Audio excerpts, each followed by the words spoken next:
ओम शांति। 14 मई 2025 बाबा के महावाक्य। मीठे बच्चे, अभी तुम संगम पर हो। तुम्हें पुरानी दुनिया से ताल्लुक माना नाता तोड़ देना है, क्योंकि यह पुरानी दुनिया अब खत्म होनी है। प्रश्न: संगम की कौन सी विशेषता सारे कल्प से न्यारी है? उत्तर: संगम की ही विशेषता है। पढ़ते यहाँ हो, प्रारब्ध भविष्य में पाते हो। सारे कल्प में ऐसी पढ़ाई नहीं पढ़ाई जाती जिसकी प्रारब्ध दूसरे जन्म में मिले। अभी तुम बच्चे मृत्यु लोक में पढ़ रहे हो, अमर लोक के लिए, और कोई दूसरे जन्म के लिए पढ़ता नहीं। गीत। दूर देश का रहने वाला। ओम शांति। दूर देश का रहने वाला कौन? यह तो कोई भी जानते नहीं। क्या उनको अपना देश नहीं है जो पराये देश में आए हैं? वह अपने देश में नहीं आते हैं। यह रावण राज्य पराया देश है ना? क्या शिव बाबा अपने देश में नहीं आते हैं? अच्छा, रावण का परदेश कौन सा है और देश कौन सा है? शिव बाबा का अपना देश कौन सा है, पराया देश कौन सा है? फिर बाप आते हैं पराये देश में, तो उनका देश कौन सा है? अपने देश की स्थापना करने आते हैं, लेकिन क्या वह अपने देश में खुद आते हैं? ब्रैकेट्स में 1-2 ने सुनाया। अच्छा, इस पर सब विचार सागर मंथन करना। यह बहुत समझने की बात है। रावण का पराया देश बताना बहुत सहज है। राम राज्य में कभी रावण आता नहीं। बाप को रावण के देश में आना पड़ता है, क्योंकि रावण राज्य को चेंज करना होता है। यह है संगम युग। वह सतयुग में भी नहीं आते, कलयुग में भी नहीं आते, संगम युग पर आते हैं। तो यह राम का भी देश है, रावण का भी देश है। इस किनारे राम का, उस किनारे रावण का है। संगम है ना? अभी तुम बच्चे संगम पर हो, न इस तरफ न उस तरफ हो। अपने को संगम पर समझना चाहिए। हमारा उस तरफ ताल्लुक नहीं है। बुद्धि से पुरानी दुनिया से ताल्लुक तोड़ना पड़ता है। रहते तो यहाँ ही हैं, परंतु बुद्धि से जानते हैं यह पुरानी दुनिया ही खत्म होनी है। आत्मा कहती है, अभी मैं संगम पर हूँ। बाप आया हुआ है, उनको खिवैया भी कहते हैं। अभी हम जा रहे हैं। कैसे? योग से। योग के लिए भी ज्ञान है, ज्ञान के लिए भी ज्ञान है।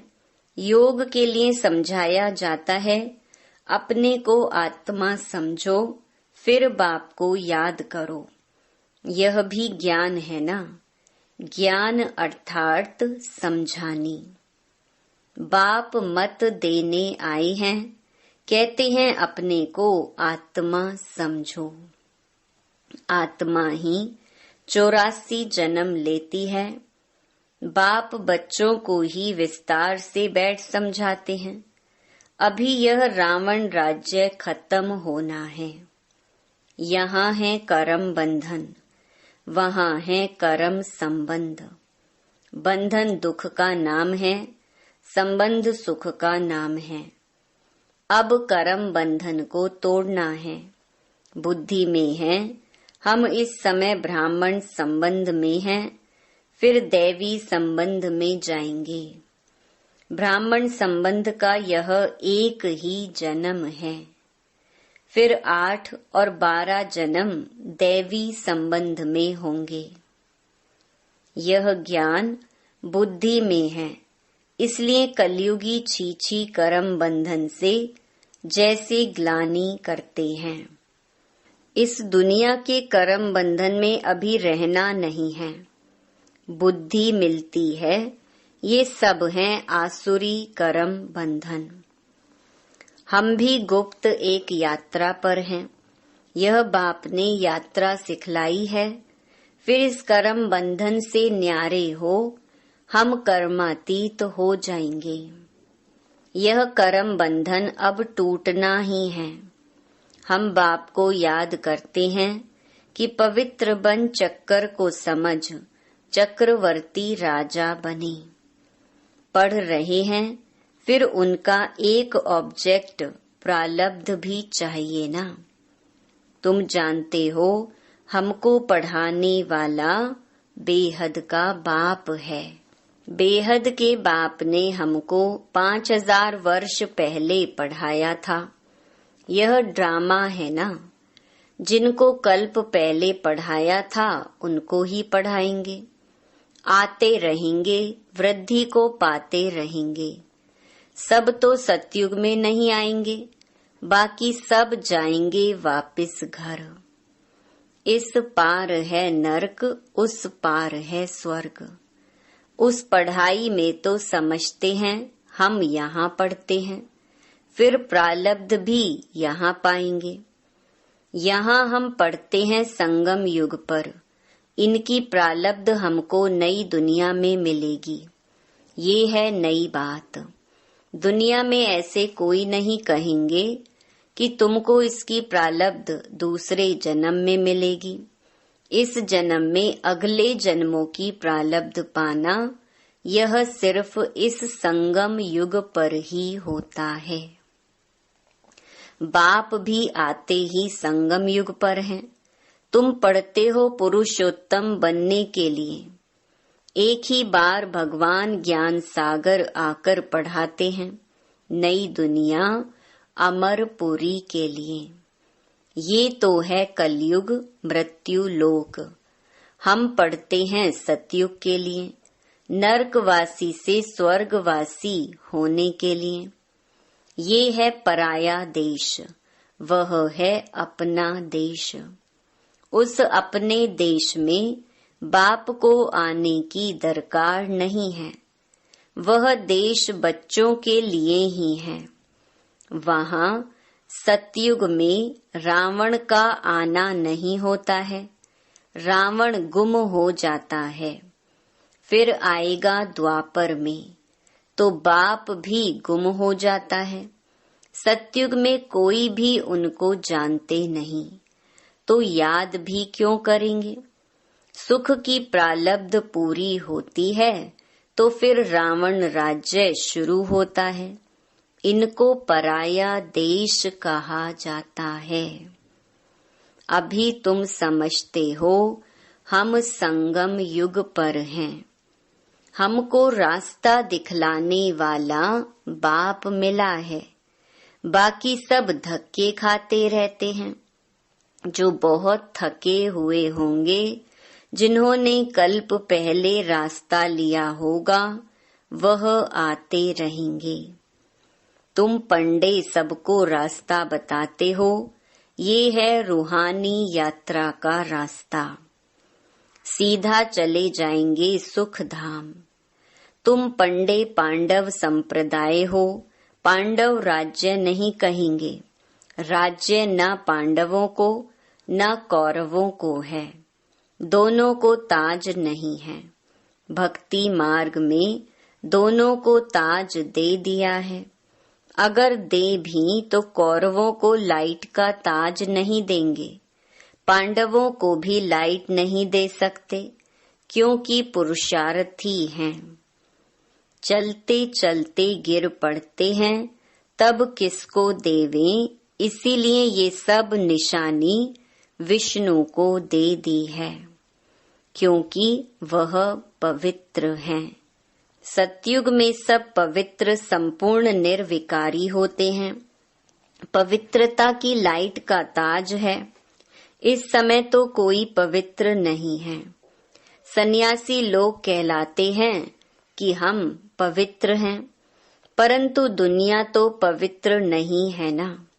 जन्म फिर भी विकारी दुनिया में ही लेते हैं। ये है रावण की पतित पुरी।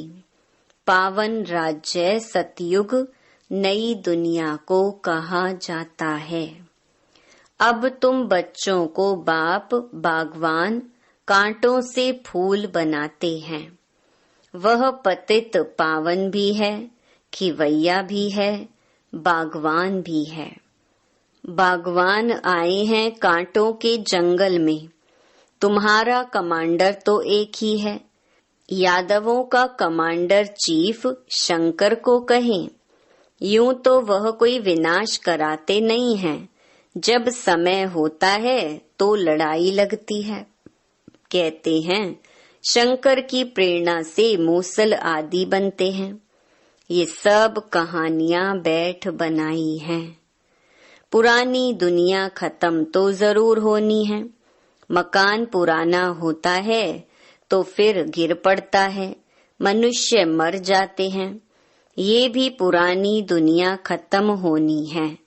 ये सब दबकर मर जाएंगे। कोई डूब मरेंगे, कोई शौक में मरेंगे। बॉम्ब्स आदि की जहरीली वायु भी मार डालेगी। बच्चों की बुद्धि में है कि अभी विनाश होना ही है। हम उस पार जा रहे हैं। कलयुग पूरा हो, सतयुग की स्थापना जरूर होनी है। फिर आधा कल्प लड़ाई होती ही नहीं।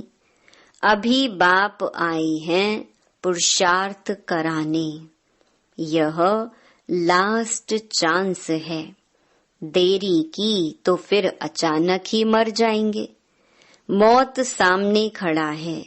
अचानक बैठे बैठे मनुष्य मर जाते हैं। मरने के पहले तो याद की यात्रा करो। अभी तुम बच्चों को घर जाना है, इसलिए बाप कहते हैं बच्चे घर को याद करो। इससे अंतमति सो गति हो जाएगी। घर चले जाएंगे, परंतु सिर्फ घर को याद करेंगे तो पाप विनाश नहीं होंगे। बाप को याद करेंगे तो पाप विनाश हो और तुम अपने घर चले जाएंगे। इसीलिए बाप को याद करते रहो। अपना चार्ट रखो तो मालूम पड़ेगा सारे दिन में हमने क्या किया। 5-6 वर्ष की आयु से लेकर अपनी लाइफ में क्या क्या किया, वह भी याद रहता है।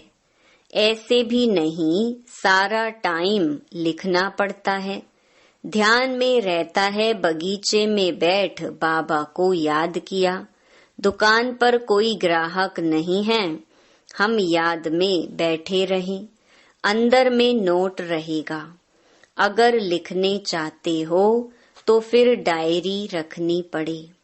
मूल बात है ही यह, हम तमो प्रधान से सतो प्रधान कैसे बने, पवित्र दुनिया के मालिक कैसे बने, पतित से पावन कैसे बने।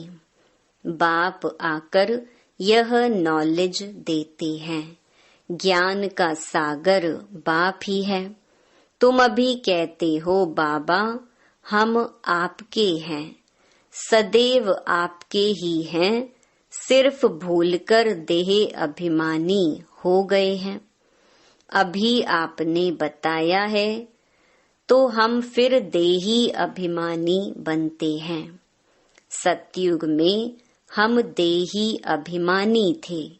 खुशी से एक शरीर छोड़ दूसरा लेते थे, तो तुम बच्चों को ये सब धारण कर फिर समझाने लायक बनना है, तो बहुतों का कल्याण होगा। बाबा जानते हैं ड्रामा अनुसार, नंबरवार पुरुषार्थ अनुसार सर्विसेबल बन रहे हैं। अच्छा, किसको झाड़ आदि नहीं समझा सकते हो? भला यह तो सहज है ना। किसको भी बोलो तुम अपने को आत्मा समझ बाप को याद करो, ये तो बिल्कुल सहज है।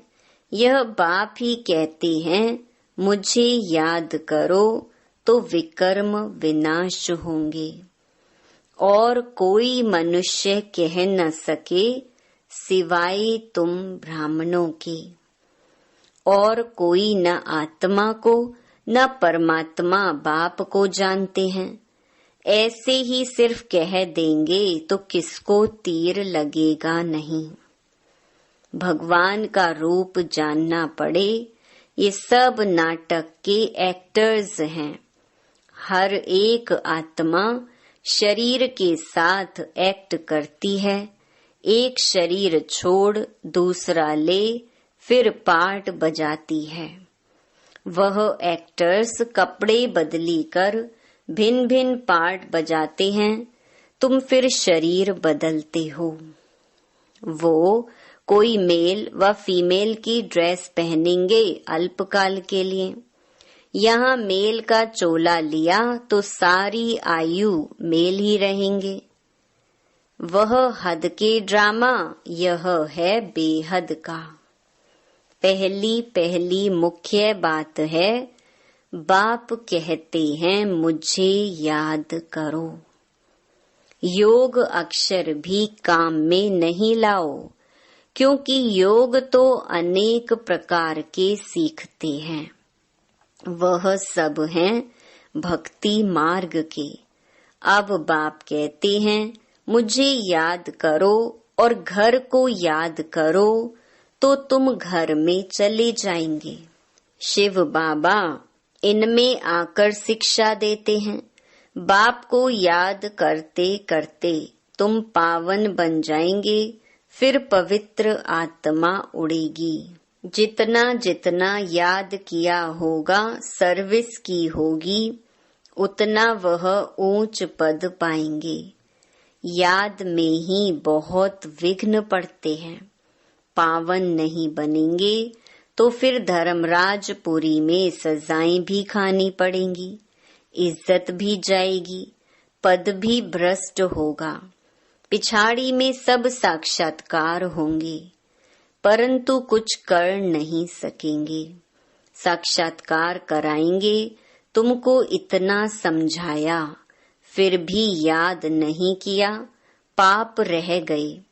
अब खाओ सजा। उस समय पढ़ाई का टाइम नहीं रहता। अफसोस करेंगे हमने क्या किया, नाहिक टाइम गंवाया। परंतु सजा तो खानी पड़ी। कुछ हो थोड़े ही सकेगा। नापास हुए तो हुए, फिर पढ़ने की बात नहीं। उस पढ़ाई में तो नापास हो फिर पढ़ते हैं। यह तो पढ़ाई ही पूरी हो जाएगी। अंत समय में पश्चाताप ना करना पड़े, उसके लिए बाप राय देते हैं, बच्चे अच्छी रीति पढ़ लो। झरमुई झगमुई में अपना टाइम वेस्ट मत करो, नहीं तो बहुत पछताना पड़ेगा। माया बहुत उल्टे काम करा देती है। चोरी कभी नहीं की होगी, वह भी कराएगी। पीछे स्मृति आएगी, हमको तो माया ने धोखा दे दिया। पहले दिल में ख्याल आता है फलानी चीज उठाऊं, बुद्धि तो मिली है, यह राइट है व रॉन्ग है। यह चीज उठाऊं तो रॉन्ग होगा, नहीं उठाएंगे तो राइट होगा। अब क्या करना है? पवित्र रहना तो अच्छा है ना। संग में आकर लूज नहीं होना चाहिए। हम भाई बहन हैं, फिर नाम रूप में क्यों फंसे? देह अभिमान में नहीं आना है, परंतु माया बड़ी जबरदस्त है। माया रॉन्ग काम कराने के संकल्प लाती है। बाप कहते हैं तुमको रॉन्ग काम नहीं करना है। लड़ाई चलती है, फिर गिर पड़ते हैं, फिर राइट बुद्धि आती ही नहीं। हमको राइट काम करना है, अंधों की लाठी बनना है। अच्छे ते अच्छा काम है यह। शरीर निर्वाह के लिए समय तो है, रात को नींद भी करनी है। आत्मा थक जाती है तो फिर सो जाती है, शरीर भी सो जाता है, तो शरीर निर्वाह के लिए, आराम करने के लिए टाइम तो है। बाकी समय मेरी सर्विस में लग जाओ।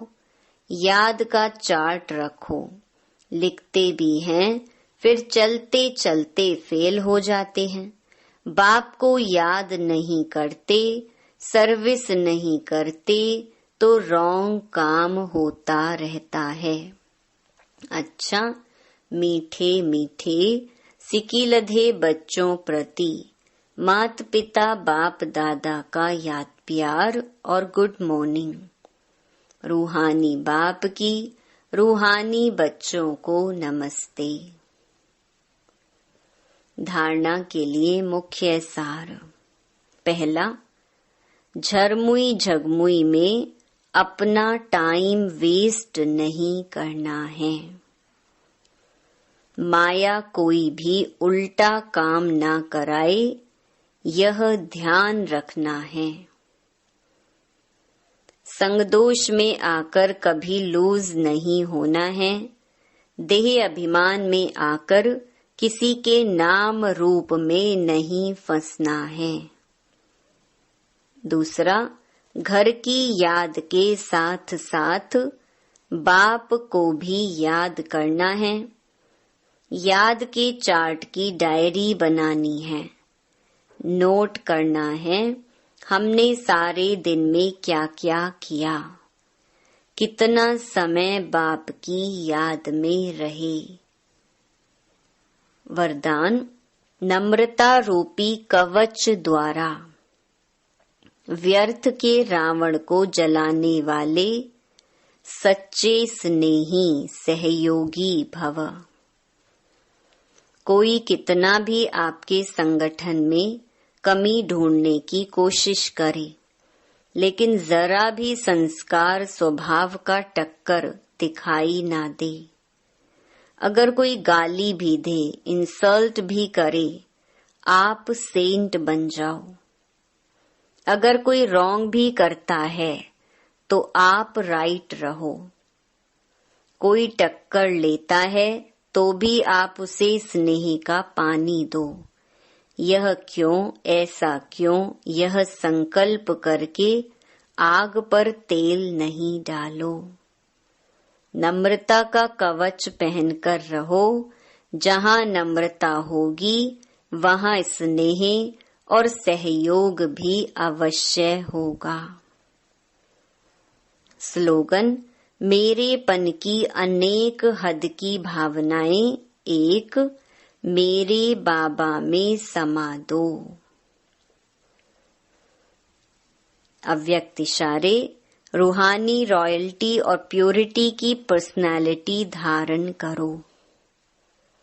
रूहानी रॉयल्टी का फाउंडेशन संपूर्ण पवित्रता है। तो अपने से पूछो कि रूहानी रॉयल्टी की झलक और फलक आपके रूप व चरित्र से हरेक को अनुभव होती है। नॉलेज के दर्पण में अपने को देखो कि मेरे चेहरे पर, चलन में वह रूहानी रॉयल्टी दिखाई देती है या साधारण चलन और चेहरा दिखाई देता है। अच्छा, ओम शांति।